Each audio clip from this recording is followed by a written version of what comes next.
반국가 세력은 반일 감정을 선동하고 왜곡된 역사의식, 무책임한 국가관을 가진 반국가 세력들은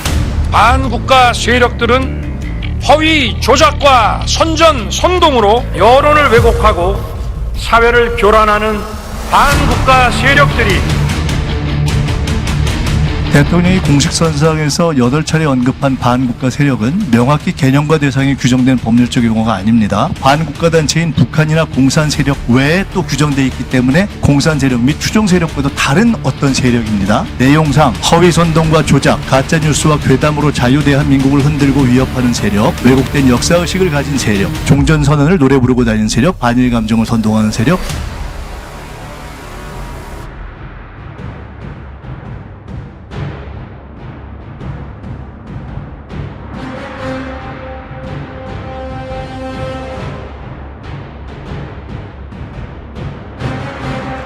윤석열 대통령에게 묻습니다. 반국가 세력은 어디에 있는 누굽니까?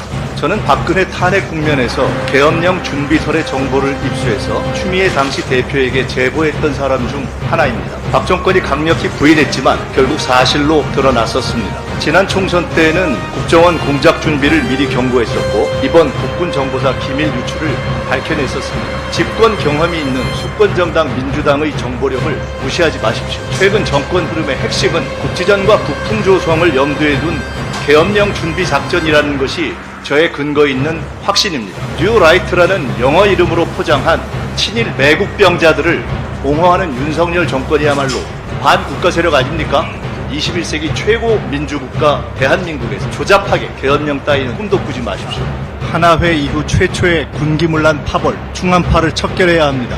이상민 행안부 장관이 올 초 방첩사에서 방첩사령관 등 충암구 출신 4인 비밀 회동을 했습니다. 신원식 국방부 장관 보고가 패싱된 군기 위반 사건입니다. 충암파 김용현 국방부 장관 후보자는 최근 경호처장 공관에서 방첩사 수방사 특전사 사령관과 비밀 회동을 가졌습니다. 장관 보고 패싱의 군기 위반 사건입니다. 신원식 장관은 지난 연말경 구두보고 받은 것 같다.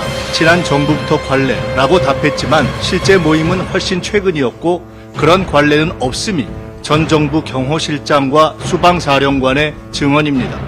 저는 장태환 장군 옆자리에서 국회의원을 했고 군에서 음모적 파벌의 조기 척결과 진압이 얼마나 중요한지 잘 압니다. 윤석열 독재 정권의 반국가 세력 선동과 군기문란 충암파 척결로 계엄 음모를 무산시키고 군의 명예와 민주주의를 지키겠습니다. 국방부 장관 보고 의무를 어긴 군기 위반, 불법 회합의 계엄 음모 시비 핵심 여인형 방첩사령관에게 끽소리도 못하는 대통령이 진짜 군통수권자 맞습니까? 이 정권의 마지막 살 길은 김여, 즉 우선 김건희, 김태효, 여인형 셋을 물러나게 하는 겁니다. 선을 넘은 세 사람을 정리하지 않으면 그 선이 이 정권을 졸라매는 목줄이 되고 결국 국정농단, 친일 매국, 군기 문란을 용인하고 조장한 윤석열 대통령이 물러나게 될 것입니다.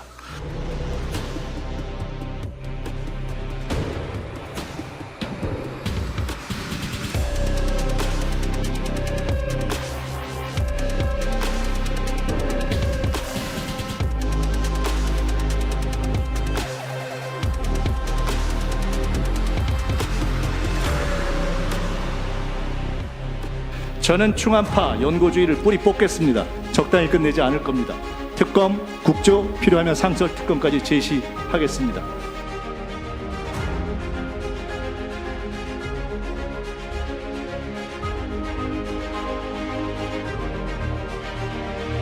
서울의 봄을 지키겠습니다.